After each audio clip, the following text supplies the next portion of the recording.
사람이나 국가나 단체나 모든 곳에는 전환점이라는 게 있습니다. 어떤 큰 사건이 있는 것이죠. 큰 사건이 일어나면 그 이전에 살던 삶과 그 이후에 사는 삶이 완전히 달라지는 그런 전환점이라는 것이 생깁니다. 뭐 우리식으로 말한다면은 IMF 또는 뭐 탄핵 또는 뭐 올림픽, 어쨌든 뭐 어떤 큰 전환점. 개인적으로 말한다면 큰 병에 걸렸다가 하나님의 은혜로 낫는다든가, 또는 뭐 사업을 계획했는데 거의 망하기 직전에서 하나님의 도움으로 회복된다든가, 오랜 시간 기도하면서 준비해왔던 시험에 안 될 줄 알았는데 하나님의 도우심으로 된다든가, 뭐 이런 식으로 어떤 그런 큰 사건이 하나 인생의 전환점이 되어져서 이전과 이후가 달라지는 일들이 있습니다. 근데 그런 인생의 전환점 중에서 가장 큰 전환점이 하나가 있습니다. 그 가장 큰 전환점은 십자가입니다. 그러니까 사람은 십자가 이전과 십자가 이후는요, 같을 수가 없습니다. 십자가 이전에는 사람들은 어떻게 사냐면은 그의 목표는 자기 자신입니다. 자기 자신을 세우려고 하고 육체의 만족을 추구하며 그 욕심을 따라 살아가는 것이 십자가 이전의 사람들의 모습입니다. 그럴 수밖에 없는 것이 십자가 이전에는 하늘나라가 보이지 않거든요. 구원이 보이지 않거든요. 그냥 이 땅만 보이거든요. 그러니 당연히 보이는 걸 따라갈 수밖에 없는 것 아니겠어요. 근데 십자가 이전에는 전부 욕심으로 살고 육체로 살고 만족으로 사는 것이 십자가 이전의 사람들의 모습이라면은, 십자가 이후에는요, 십자가를 만난 성도들은요, 물론 우리가 이 땅에 살고 있으니까 당연히 먹어야 되고 채워야 되고 가져야 되는 것은 뭐 당연한 겁니다. 그런데 그것만 보진 않는다는 거예요. 십자가를 통하여서 우리는 하나님의 사랑을 받고, 십자가를 통하여서 주의 부활을 받으며, 십자가를 통하여서 천국을 받고요, 십자가를 통하여서 하나님의 심판을 받단 말이에요. 그 놀라운 것들을 보고 나서 어떻게 옛날과 동일한 삶을 살 수 있겠습니까?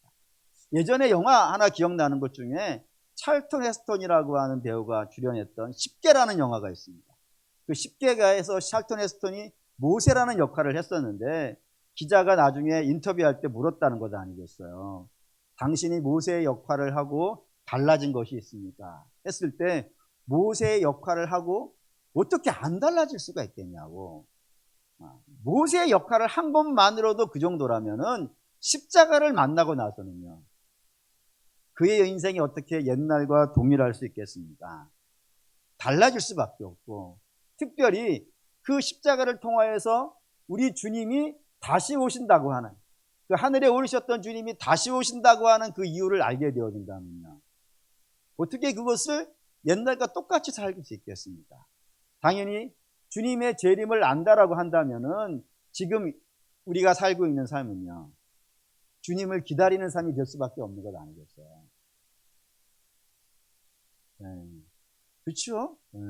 그 기다려야 아멘이 나오는 거는 그 굉장히 안 좋은 거예요, 여러분. 네. 그렇습니다. 어쨌든 주님의 재림을 기다린다고 하면은 그 재림에 합당한 삶을 사는 것이 마땅하다 이겁니다. 그런 의미에서 야고보서의 마지막 부분이 굉장히 중요합니다. 야고보서의 마지막 이 부분은 주의 재림을 기다리고 있는 성도, 구원받은 성도, 그런 성도들이 비록 환난 많고 어려운 세상이지만 그런 세상 한가운데에서 어떻게 살면서 주님을 기다려야 되는지 그 부분을 쭉 설명해 내오는 것으로 성경이 기록되어져 있습니다. 그래서 이 5장 시작할 즈음에 제가 이 5가지라고 얘기했었는데 읽어보다 보니까 2가지가 좀 더 늘었어요. 그래가지고 총 7가지인데 그동안에 5가지를 했습니다. 5가지 중에 한번 좀 정리를 해볼게요. 첫 번째는 뭐냐면은 형제 간에 연합이 있어야 된다 했습니다. 그래서 연합하기 위해서 뭐를 하지 말라고요? 비방과 원망은 연합을 깨트리는 거니까 성도들, 주님을 기다리는 형제들은 비방과 원망을 멈추라 라고 한 것을 이야기했었고요. 두 번째, 주님의 재림을 기다리고 있는 성도들은 내 계획이 아니라 하나님의 뜻으로 살아야 된다 라고 되어 있습니다. 성도들은 매 순간 이게 하나님의 뜻인지 아닌지 묵상하셔야 되는 거예요. 세 번째는 성도들은 주님의 재림을 기다리는 성도들은 움켜쥐는 삶이 아니고요. 나누어주는 삶을 살아야 됩니다. 이게 하나님의 뜻이고요. 네 번째는 고난이 왔을 때 인내하는 삶을 살아야 된다라고 말씀을 드렸고, 마지막 다섯 번째는 은혜에 충만한 삶을 살아야 된다. 심령의 곡간이 비면 안 된다라고 여러분에게 지난주에 말씀드렸습니다. 다섯 가지는 했고 이제 나머지 여섯 번째와 일곱 번째를 좀 할 때가 됐습니다. 우선 여섯 번째를 하죠. 12절입니다. 12절 읽을게요. 내 형제들아,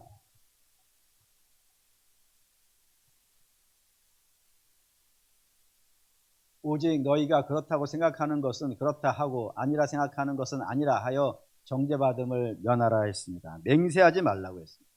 맹세하지 말라. 근데 이 야고보 사도만 맹세하지 말라 한 것이 아니라 우리 주님께서도 산상수훈에 맹세하지 말라라고 말씀하셨어요.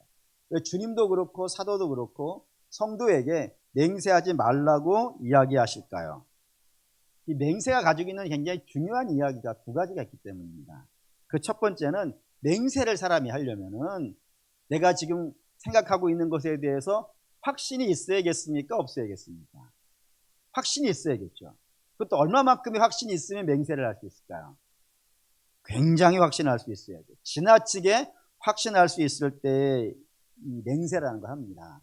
그런데 문제는 이 아직 안 일어난 거잖아요. 아직 안 일어난 거니까 내가 맹세하는 건 아니겠어요. 그런데 그게 내가 맹세한다고 해서 그게 될지 안 될지 알아요, 몰라요? 모르잖아요. 아니 그게 될지 안 될지 모른다니까요. 뿐만 아니라 그게 됐다라고 칩시다. 됐다라고 쳤으면 그 된 것이 내게 유익한지 안 유익한지를 알겠어요, 모르겠어요?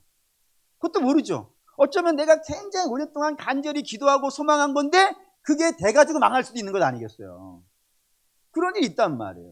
그러니까 사람은 미래에 일어나는 일에 대해서 어떠한 것도 확정을 지을 수가 없단 말이에요. 근데 확정을 지을 수 없는데 내가 확신한다라고 말한다면요, 맹세한다고 말한다면요, 그게 확신하고 있는 것 아니겠어요? 근데 이게 문제가 되냐면은 이 미래에 대해서 분명히 알 뿐만 아니라 그에 대해서 확신할 수 있는 분이 따로 있기 때문에 그렇습니다. 그게 누군 거예요? 하나님이란 말이에요. 하나님은 이 미래가 어떻게 될지 아시는 분이에요, 모르시는 분이에요? 알죠? 어떻게 알아요? 우리가 알고 있는 성경으로 표현한다면 하나님은 어제도 계셨고 오늘도 계시며 내일도 계시는 분 아니겠어요? 알파이기도 하고요, 오마이가이기도 하고요, 시작이기도 하고요, 끝이기도 하신 분이란 말이에요. 그렇기 때문에 하나님은 미래를 아신다 이겁니다. 근데 아시는 것 정도로 끝내시는 분이 아닙니다. 하나님은 그 아시는 것을 이루어내시는 분이에요. 예를 든다면은 믿음의 조상 아브라함입니다.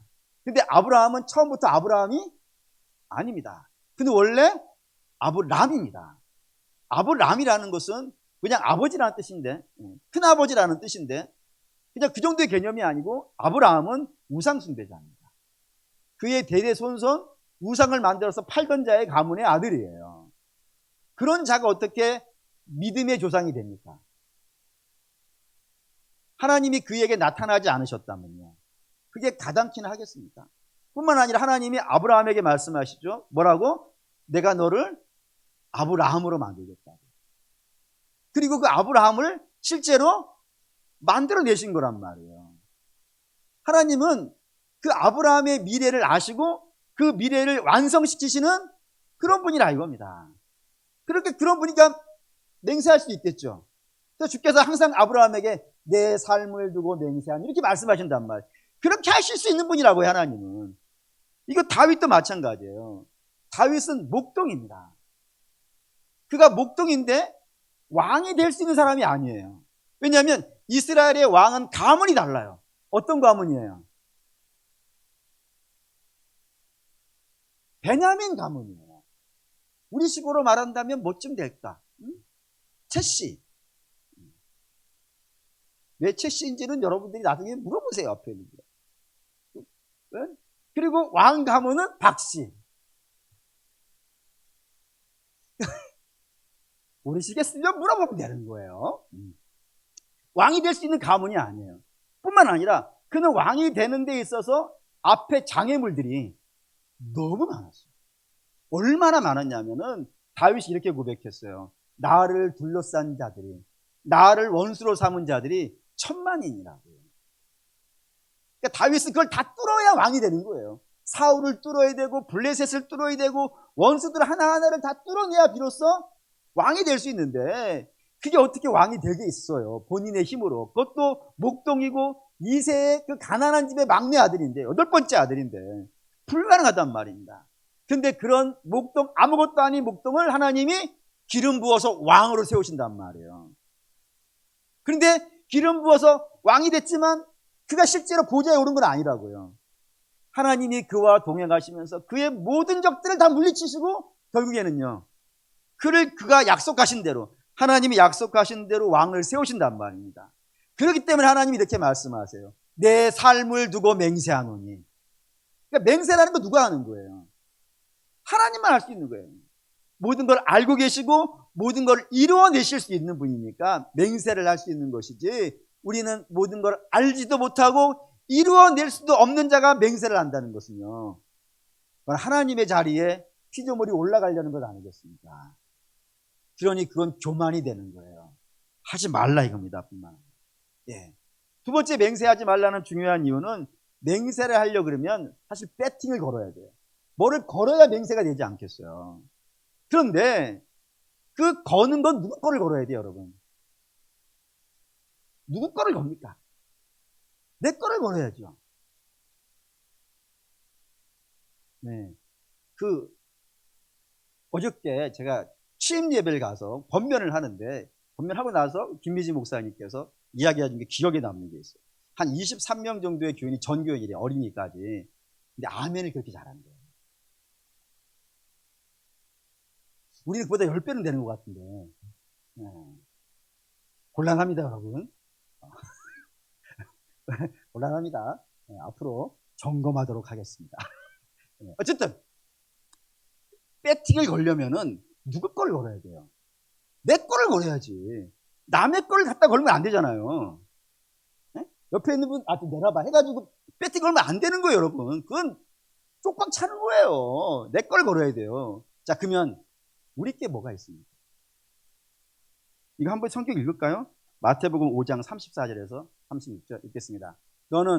나는 너희에게 이르노니 도무지 맹세하지 말지니 하늘로도 하지 말라. 이는 하나님의 보좌이니요. 땅으로도 하지 말라. 이는 하나님의 발등상이요. 예루살렘으로도 하지 말라. 이는 큰 임금의 성이요. 내 머리로도 하지 말라. 이는 내가 한터럭도 피고 검게 할 수 없느니라.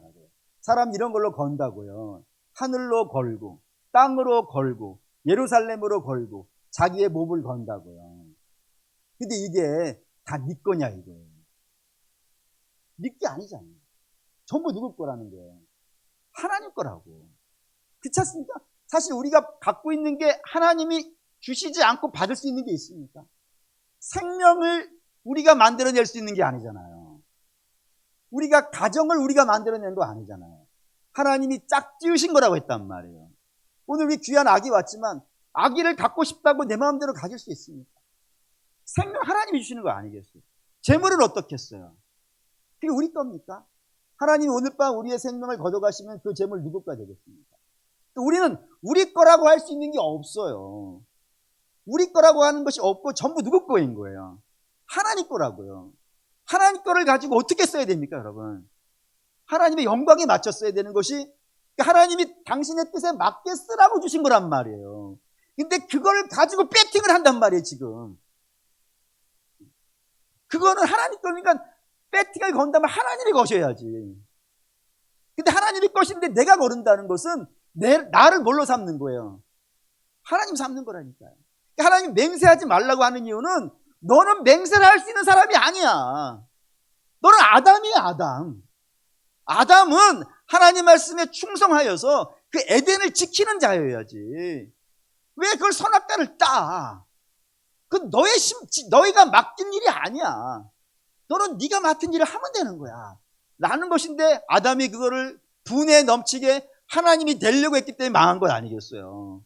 맹세가 그렇다고요. 맹세가 우리가 할 수 있는 수준은 이런 거예요. 맞으면 뭐라 그러는 거예요? 맞다. 틀리면요, 틀렸다. 할 수 있으면요, 하겠다. 못하겠으면요, 못하겠다. 여기가 딱 우리에 맞는 높이에요, 높이. 그 이상 넘어가면요, 하나님이 하시는 거예요. 뭐를 걸고 하겠습니까? 하나님이 하시는 거지, 우리는 그 위치에 있는 자들이 아니라 이겁니다. 근데 그렇게 하나님이 아니면서도 불구하고 하나님처럼 생각하고 하나님처럼 판단하고 하나님처럼 행동하면요, 망하는 거예요. 망하는 거예요. 그러니까 망하지 말라고. 하나님처럼 행동해서 망하지 말라고. 너는 그냥 하나님의 종이고 하나님의 뜻을 따라 살아야 되는 것이니 그렇게 사는 것에 순종하고 살지 하나님 되지 말라. 이게 맹세하지 말라는 이야기에 걸려져 있는 이야기입니다. 7번째, 기도와 찬송으로 되어 있는데 13절 보시죠. 13절 읽을게요. 너희 중에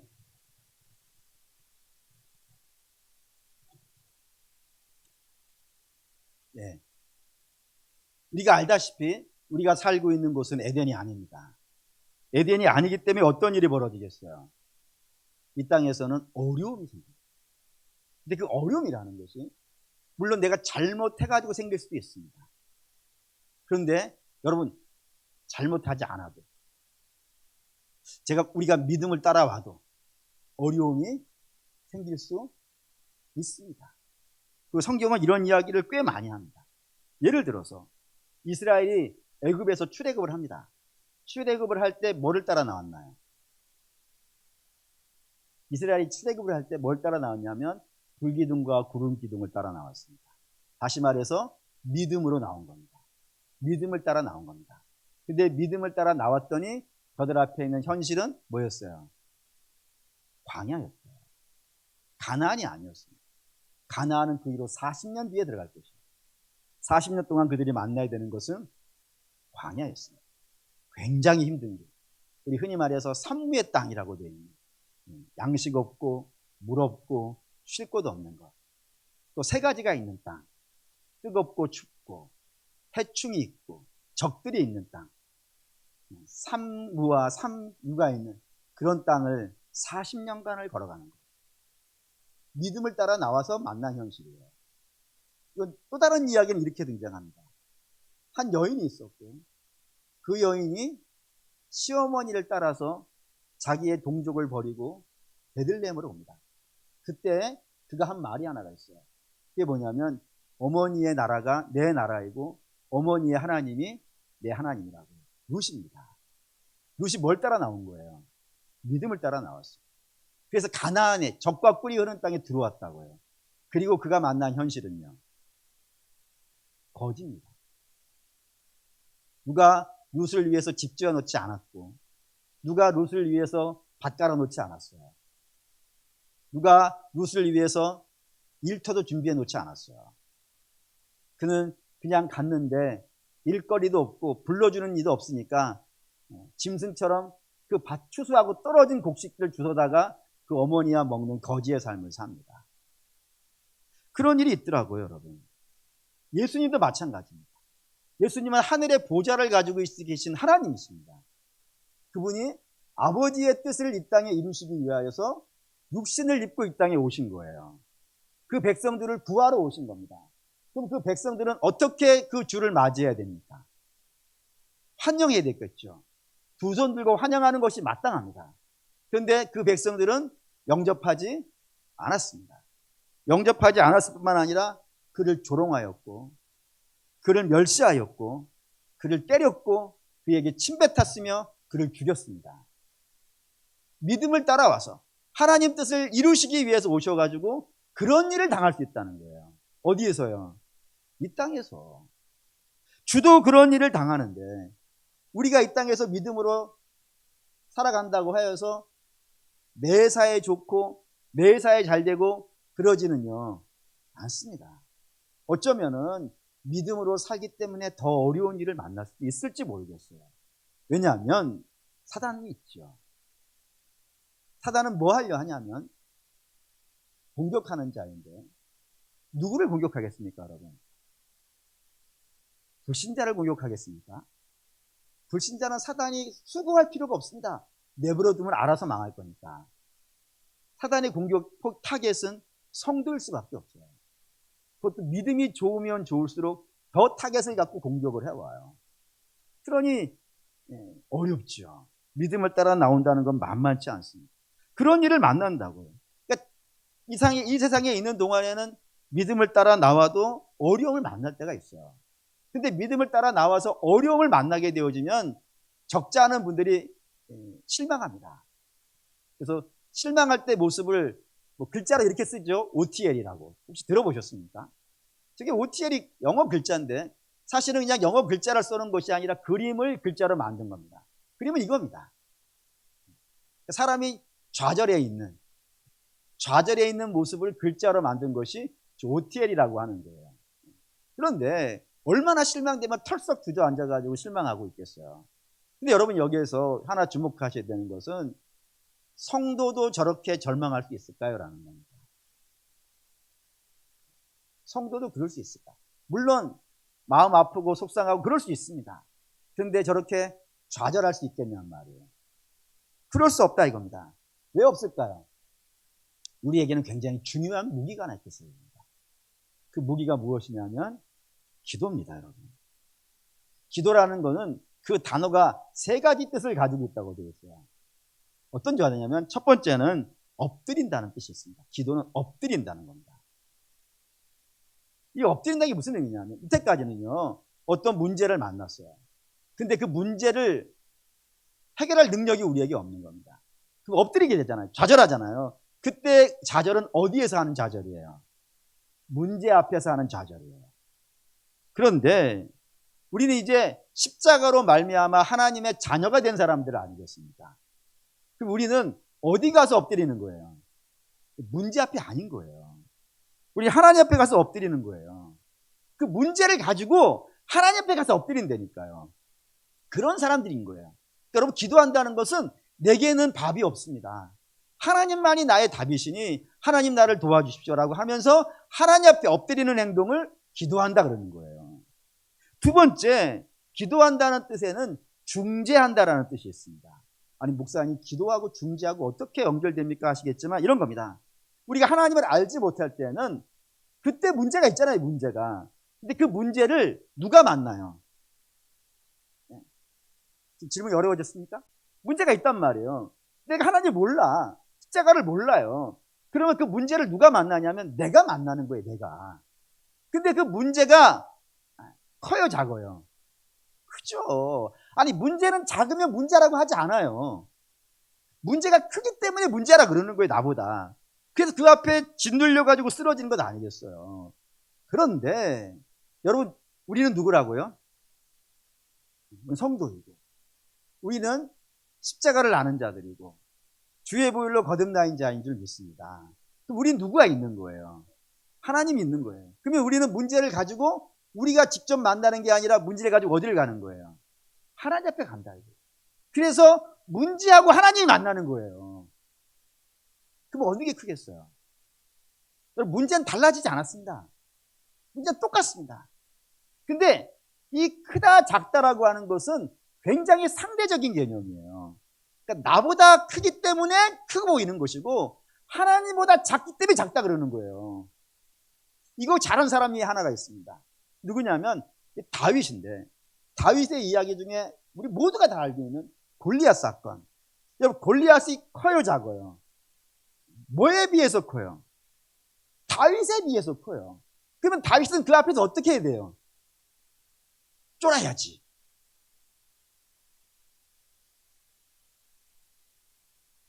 네. 역시 우리 교회 성도들은 초질관. 목사님 저는 설교 듣는 데 집중합니다. 응? 입열 시간이 없습니다.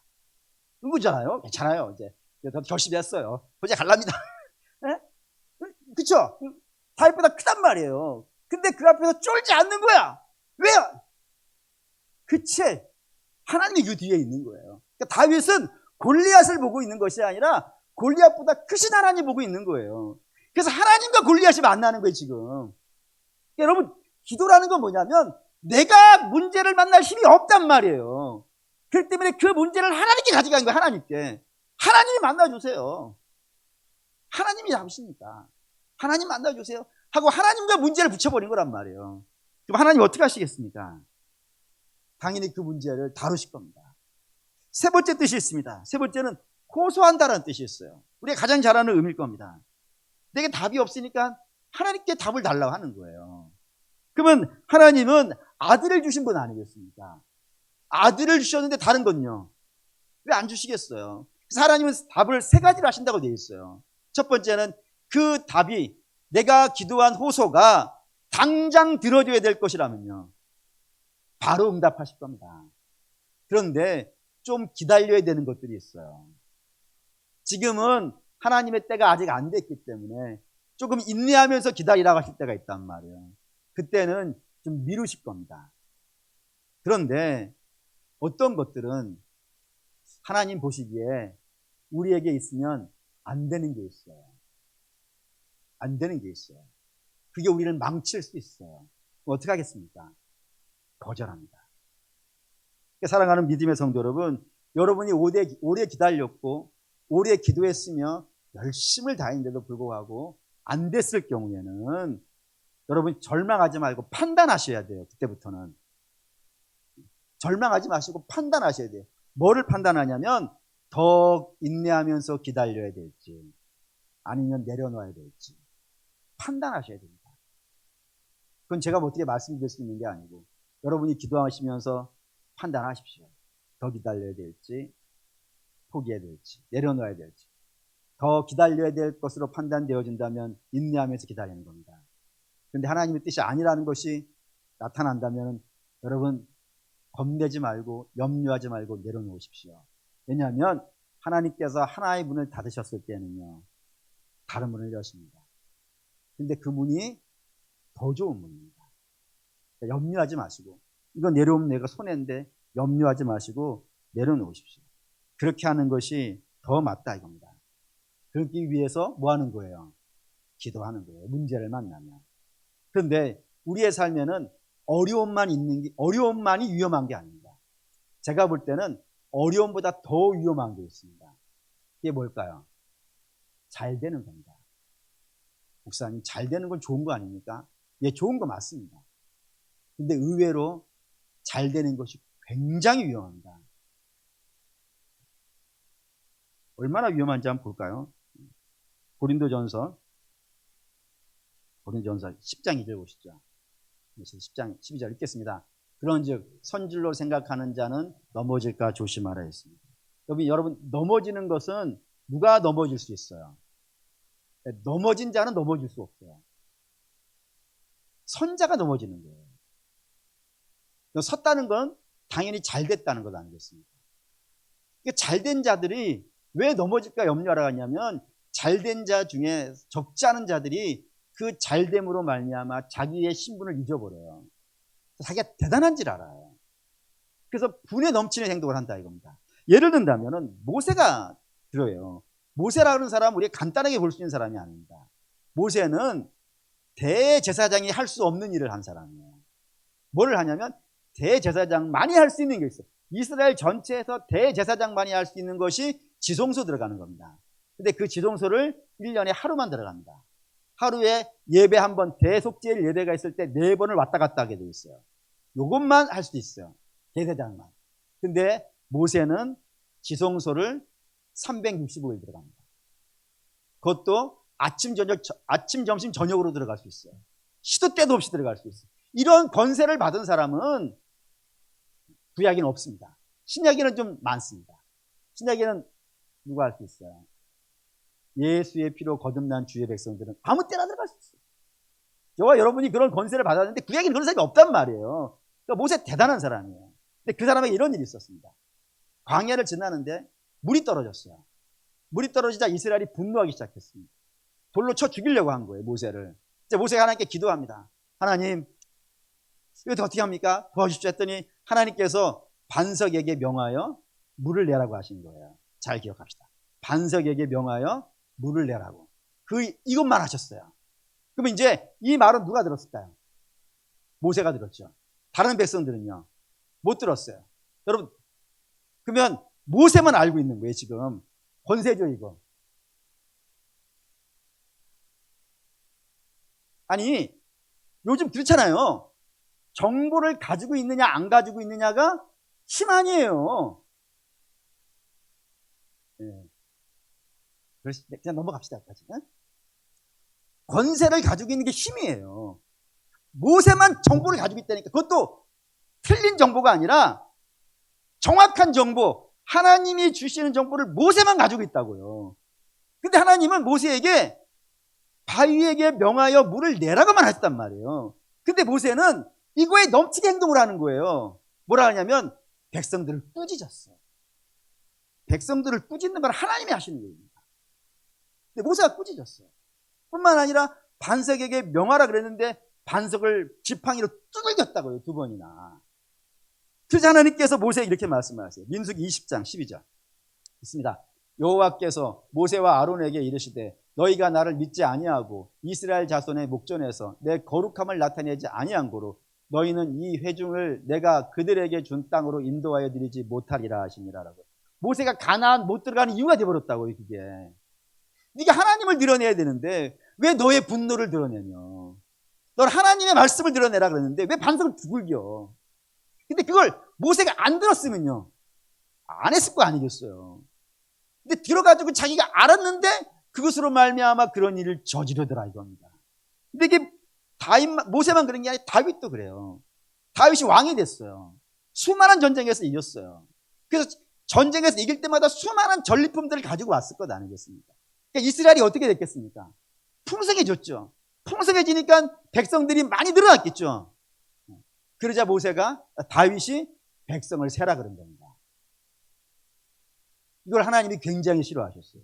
왜냐하면 백성의 수를 세는 건 다윗이 하는 일이 아닙니다.